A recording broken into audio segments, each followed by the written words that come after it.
Here we are at the end of Advent, and tomorrow night we'll be celebrating Christmas. So this is the shortest possible Advent possible. The fourth week of Advent is only going to be a few hours. But the past 3 weeks, if you're visiting or if you haven't had a chance to listen to my sermons, my homilies, I've been talking about the main characters of Christmas.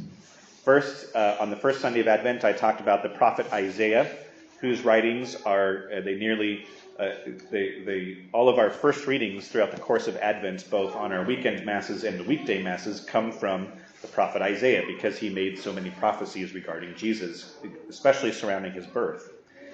And then after that, on the Feast of the Immaculate Conception, I talked about how Mary is a main character of Christmas, for far more reasons than giving birth to Jesus. Then on the second Sunday of Advent, I talked about John the Baptist and how he is the herald of the coming Messiah, and as such, he too is a main character of Christmas. And last weekend, I talked about the shepherds of Bethlehem who witnessed the angels who announced the birth of Jesus. They're the main characters of Christmas as well. And finally today, I'm going to talk about the person that we heard about in our first reading from the second book of Samuel, King David. King David is one of the main characters of Christmas.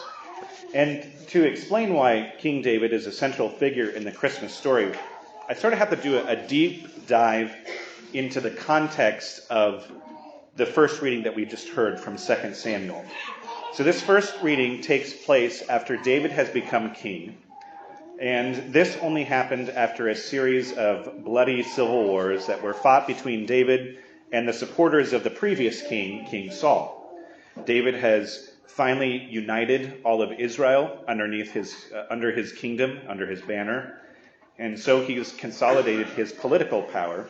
And as a sign of victory, he sets up Jerusalem as the capital of Israel. You can sort of compare Jerusalem to Washington, D.C. Like the capital of the United States of America, it's not a part of any of the 50 states that make up the United States. And Jerusalem is like that as well. It's sort of a separate district that wasn't claimed by any one of the 12 tribes of Jacob, the 12 tribes of Israel. Washington, D.C. was built where it is, not for any strategic position. It was built on sort of swampy marshland near the Potomac River. Instead, the reason Washington, D.C. was built where it is for political reasons. It's very near to the Mason-Dixon line that divided the North from the South. And this was to appease both the northern states and the southern states, and yet belonged to neither one of them. And Jerusalem is just like that. Jerusalem was established as the capital not because it was a strategic location militarily. In fact, it's not very ideally located at all. If you've ever been there, there's no fresh water in Jerusalem, and it's sort of built directly across from a mountain, the Mount of Olives, which made it really vulnerable to attack from the high ground, so it couldn't be easily defended. The real reason Jerusalem was selected as the capital is similar to Washington, D.C., to appease both the 10 smaller tribes of Israel in the north from the dominant tribes of Judah and Benjamin in the south. Jerusalem belonged to neither the north or the south, and so I find the similarities there fascinating. Anyways, that's the context of our first reading.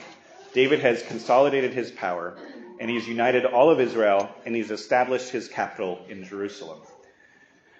The palace had been built, and the king was looking to make the capital of Jerusalem permanent. But now he had to unite his people from a religious perspective as well.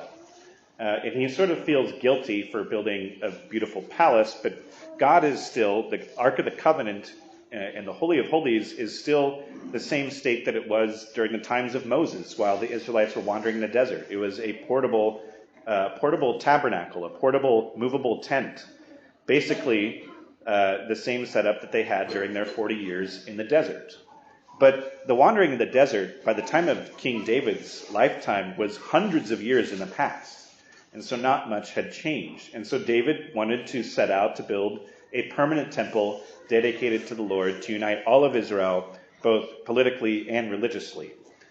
And that's where our first reading picks up. So we have reading from the second book of Samuel, and in this it says, When King David was settled in his palace, and the Lord had given him rest from his enemies on every side, he said to Nathan the prophet, "Here I am, living in a house of cedar, while the ark of God dwells in a tent."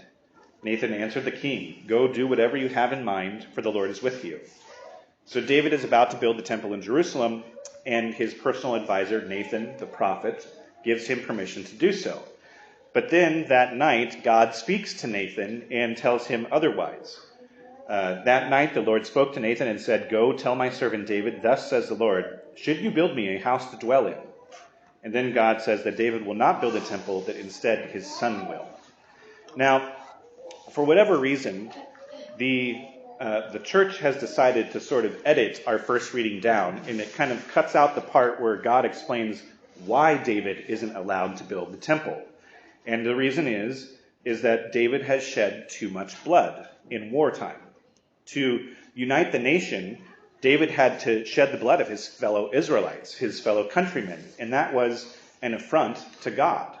And so David would never see the temple built in his own lifetime. But that doesn't mean that David does not receive all of the blessings promised to him by God. God assures David that he was and always will have a special plan for David in mind. He reminds him of his humble beginnings, and God once again reverses our expectations. He chooses David, who is the youngest and the least of his father's heirs, to be the greatest king of Israel. He says, "It was I who took you from the pasture to be commander of my people Israel. I have been with you wherever you went, and I have destroyed all your enemies before you, and I will make you famous like the great ones of the earth."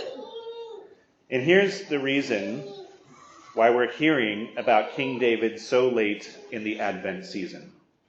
Here's why King David is one of the main characters of Christmas.